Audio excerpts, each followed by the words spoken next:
Ayan guys. Oh. Mga kanbasero.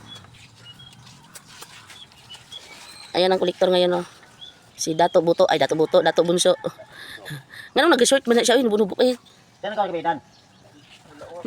Makaitom nagtiil pol. Sige short. Kana ang manager oh. Manager! Nandyan na ang truck nila guys. Mga kanbasero guys. Oh, ayan na yan ang nagpa-video guys. O manghingi na naman ng damit.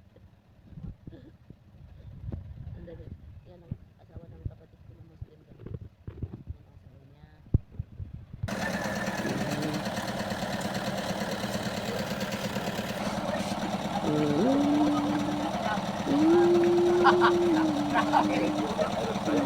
Ha?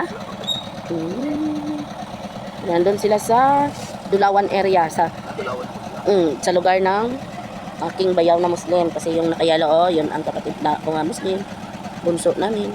Time! Yan, susi ng aking anak. Tulog pang anak ko guys. Ang yung mga kasama niya paalis na. So hinahanap talaga siya ng kolektor kasi siya ang isa siya sa pinakamalakas mag-canvas. Kahapon 6 iyan na kuha pero siya din ang malakas umutang kaya walang ipon yung anak ko guys kay gastador. Pero bahala siya kay pira man niya yun. Oh, bye bye guys. Buangit.